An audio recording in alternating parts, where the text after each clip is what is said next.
செல்விக்கு operation நல்லபடியா முடிஞ்சிருச்சு. மயக்க தள்ளிட்டு அப்படியே உட்கார்ந்துருந்தேன். அப்படியே பழைய நினைவுகள் மூழ்கி இப்படி படுத்துட்டேன். சரி, பிரியா வந்து செல்வியை பார்த்தாளா? இல்ல மாப்பிள்ள, வரவே இல்லை. பூத்து கிழங்குற தங்கைங்கிற புதுமலருக்கு நான் வேறா இருந்தேன். என் தமிழ் செல்வி அந்த வேருக்கு நீரா இருந்தா, நீர் இல்லாத வேரும் வேறு இல்லாத மலரும் உண்மை புரியாதவா இருந்துட்டாளாவா? இல்ல எல்லாம் புரிஞ்சிருந்தும் சுயநல கொட்டனை மாறிட்டான்னு எனக்கு தெரியவே இல்லை மாப்பிள்ள. இத்தனை நாளும் பாம்புக்கு பால் வார்த்துட்டுமேங்கிற பச்சாதாபம் வந்து என் மனசை பாலுந்தியை அரிச்சு கொள்ளுது மாப்பிள்ள, பாலுந்தியை அரிச்சு கொள்ளுது. கவலைப்படாதீங்க ஜீவா, அவளா பட்டு தெரிஞ்சு வருவா. சரி வாங்க போய் செல்வி மயக்கம் தெளிச்சு கண்டுபிடிச்சான்னு போய் பார்க்கலாம். சரி மாப்பிள்ள.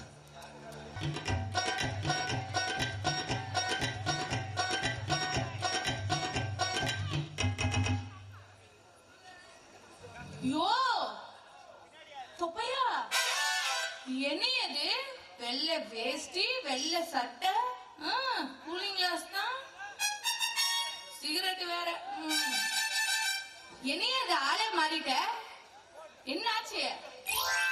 என் ரேஞ்சே வேறம்மா. போ, நான் பெரிய சினிமா டைரக்டர் தெரியுமா? யாரு நீயா? டைரக்டரா? ஐயோ மகமாயி, நான் காண்றது கனவா இல்ல நனவா? அப்பா முருகா, நினைவுத்தான் நினைவுத்தான். பாத்தியா நம்ம மாட்டே? பாத்தியா எப்படி நம்புறது? ஒரு நிமிஷம் போறேன், என்னோட பவர் பாரு.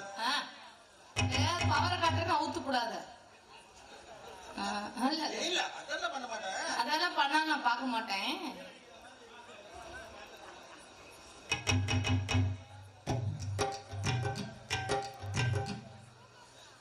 ஹலோ, யார்? ரஜினிகாந்தா? ரஜினிகாந்தா? எது? எனக்கு தெரியலையா?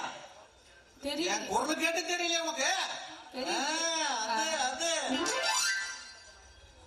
உங்களோட ஸ்டைல்ல வேற வச்சுட்டு போனுங்கன்னு என்கிட்ட வேண்டாம்.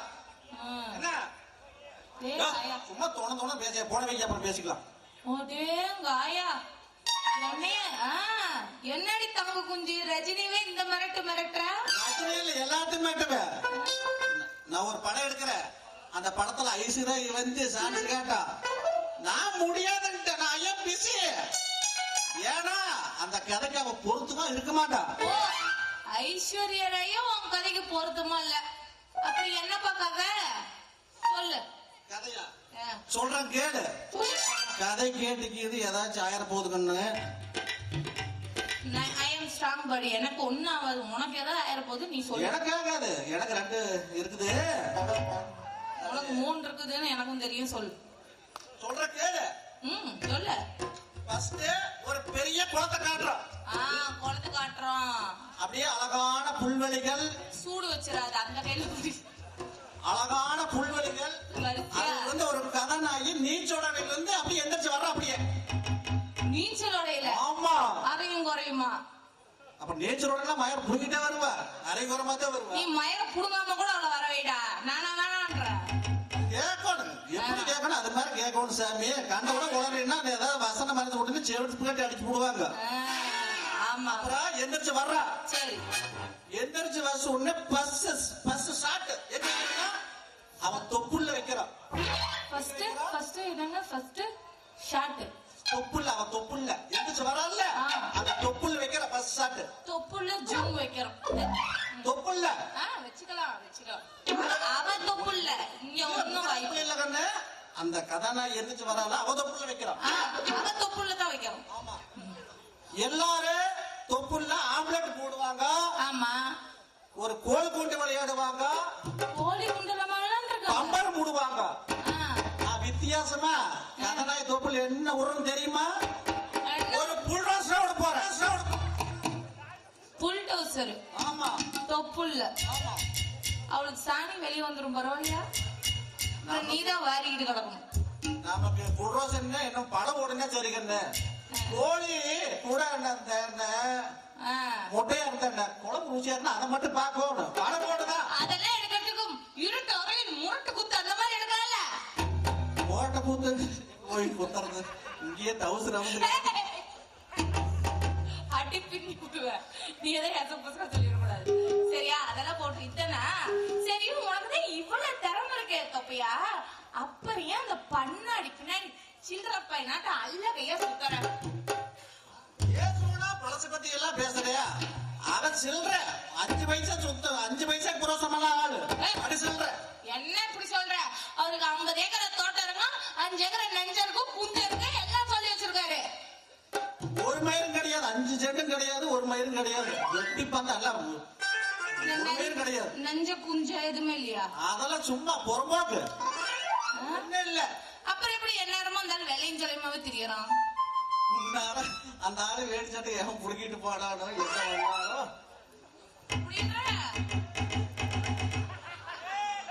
ஏய் நீதான்டா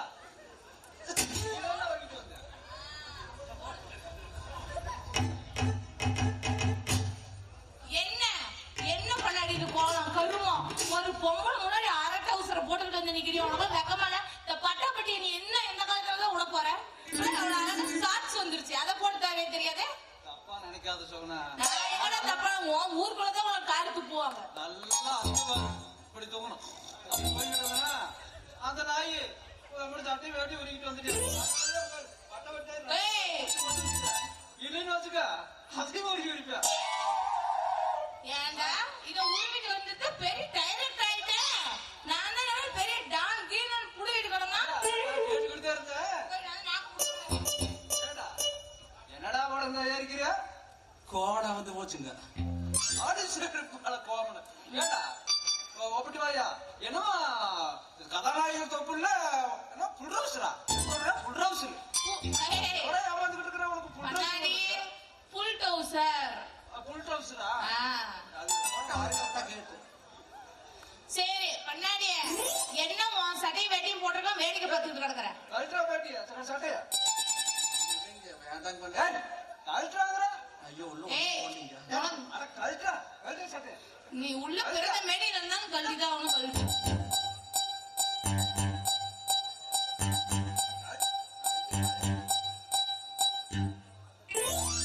படக்கு படக்கு கல்றா, நாளைக்கு வந்துட மாட்டிருக்கேன்.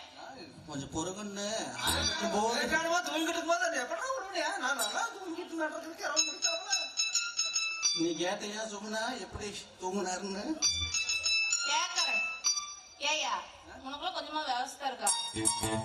என்ன பண்ணி இரு, அவன் சட்டையும் வேட்டையும் ஒரு வரைக்கும் நீ என்ன மாட்டிக்கிட்டு கிடந்த? நாக்கு புடுங்கி சாவர மாதிரி எவனால போல மலாக் படுத்து தூங்கினாரோ. எவன் கூட நல்லா வெடிக்காரப்பெல்லாம் தெரியுது. ஏன்னா கொண்டா வேட்டியாடுற முதல்ல வேட்டியாடு அற வேட்டியா? அட அவரா ஐயோ பேசி ஜட்டி போட்டுருக்கா?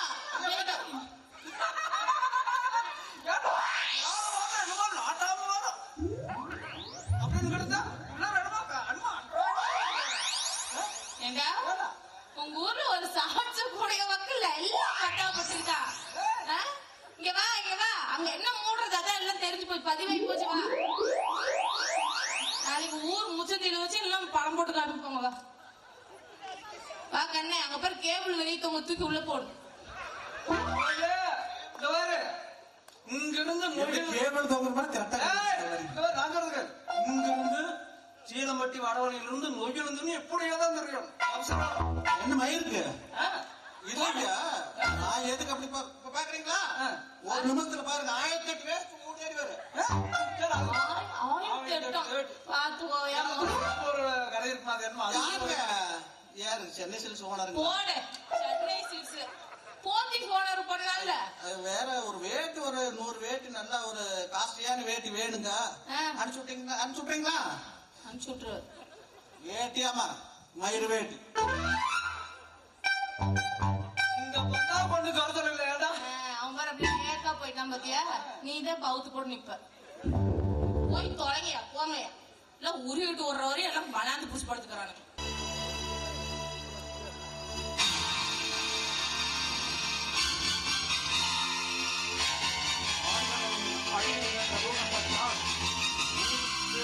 பூதமாய் எழுந்து சுனாமியாய் சுழன்று வந்து கடலோர குடியிருப்புகளை புரட்டி போட்டது. தலைநிமிர்ந்து வாழ்ந்த பலரின் நிலை தலைகீழாய் மாறி போனது. வீட்டில் அங்கு 1000 வாழ்விழந்தோர் பல்லாயிரம், உயிரிழந்தோரோ எண்ணிக்கையில் அடங்கா கொடுங்கோரம்.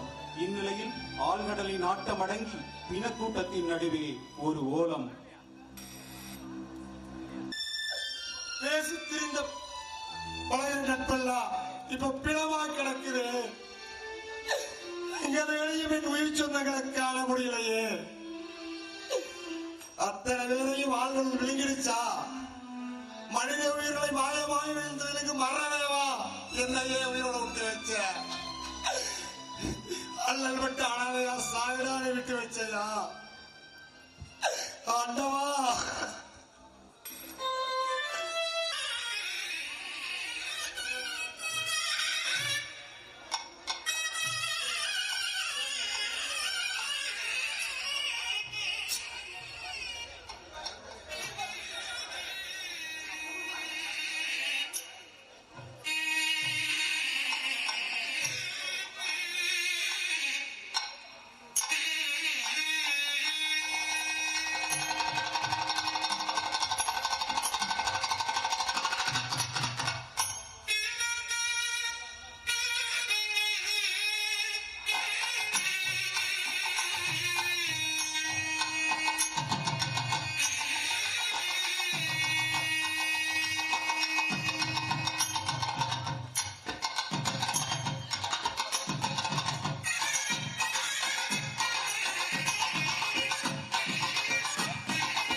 என்ன மாப்பிள்ள?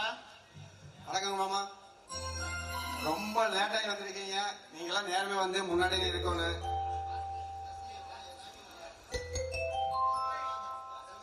எனக்கு ஆமா, தர்ஷன் எங்கீங்க மாமா?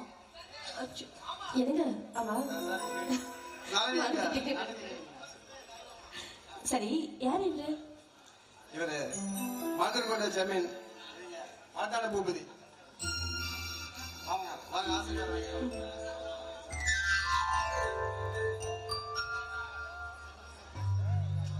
செல்வங்கள் 16 செவ்வடை பெற்று பல்லாண்டு வாழ்க. ஆமா, என் பொண்ணை கட்டிக்க மாட்டேன்ட்ட, வரக்கூடாதுன்னு தான் நினைச்சேன். ரத்த பாசம் விடல, வந்துட்டேன். ஆமா, மனசுக்கு பிடிச்சவங்களா கல்யாணம் பண்ணதாங்க மாமா சந்தோஷமே. தர்ஷினி எனக்கு பிடிச்சிருந்தது, அதனால கல்யாணம் பண்ணிக்கிட்டா.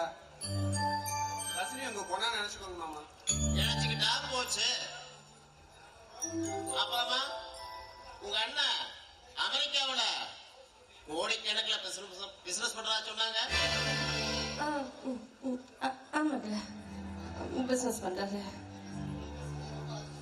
நீ ரொம்ப அதிர்ஷ்டசாலி. சுரண்டி அடிச்ச சுனாமியில சிக்கி சின்னாவண்ணமா இருப்ப. இவனை கட்டிக்கிட்டதால தப்பிச்சுக்கிட்டியா? ஆமா, உன்னை வளர்த்த சொந்தக்காரங்கெல்லாம் யாரு வரல? வரேன்னு தான் சொல்லி போன் பண்ணேன். வரேன்னு சொன்னாங்க, என்னாச்சுன்னு தெரியல. வந்தா சரி. சரி சரி, நல்லது. ஆமா, ஏன் உனக்கு உடம்புல இப்படி வேத்து போட்டது? இல்லையே, அதெல்லாம் ஒண்ணு இல்ல. ஆமா, ஏசி சரியா ஒர்க் ஆகல, அதனால தர்ஷினிக்கு வைக்குது. பாவம், ஏசிலேயே வளர்ந்த பொண்ணு வேக்கத்தான் செய்யும். ஆமா, பையன் கொஞ்சம் குறும்புக்கார. அவனுக்கு என் பொண்ணை கட்டி வச்சு திருத்திடலாம்னு நினைச்ச, அது முடியல. அதுக்குதான் நீ வந்துட்டிய. இவனை எப்படியாவது திருத்தற வழியை பாரு. நான் போயிட்டு வரட்டுமா? வாங்க. ஆமா, இருங்க, சாப்பிட்டு போயிடலாம். பச்சை தண்ணி கூட பல்ல விடாம நாளா படுத்த படுக்கையா கிடக்குறா என் பொண்ணு. சாப்பாடு ஒரு கேடாடா எனக்கு. தர்ஷினி, நீ எதுவும் நினைச்சுக்காத. எங்க மாமா கோபக்காரதா. நான் 2 நாள் கழிச்சா கண்டிப்பா நம்மளை வீட்டுக்கு கூப்பிடுவாரு. சரி வாங்க, நம்ம போலாம்.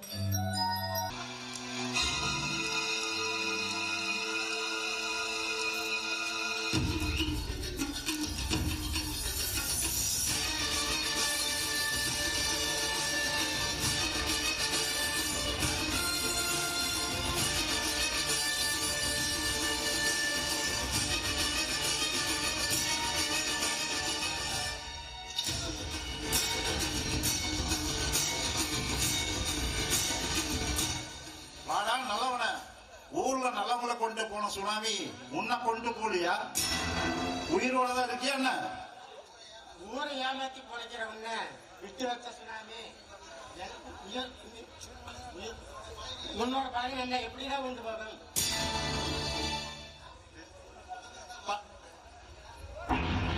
மனம் இருந்தா மார்க்கம் உண்டு. என்ன புரியலையா?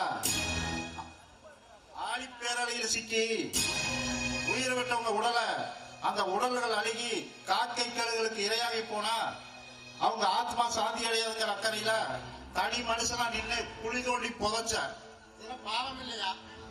எது பாவம்? செத்தவங்கள புதைச்சதா? சொந்தங்கள் உயிரோடு இருக்கிறாங்க இல்லையான்னு தெரியாம இது என் அப்பா, இது என் அம்மா, என் மனைவி, பிள்ளை தெரியாம துணை தெரியாத அளவுக்கு வச்சிருக்கிறீங்க. உடல்கள் அழுகி காக்கை கழுகுகளுக்கு இரையாகி கிடந்தா அது பாவம் இல்லையா?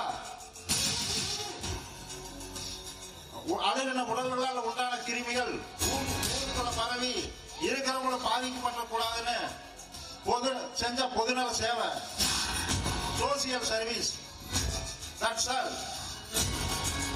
சரி, சுனாமி தந்த சோகம் உன்னை விட்டு போலின்னு தெரியுது. போய் சரக்கோட சந்தோஷமா இருக்கலாம். என்கிட்ட வேணுங்கிற பணம் இருக்கு. பாவப்பட்ட பணம் இல்லவா? எது பாவம்? பூ வித்த காசு மணக்காது, கருவாடு வித்த காசு நாராது. பிலாசபி பேசாம பின்னாடி வேணும்.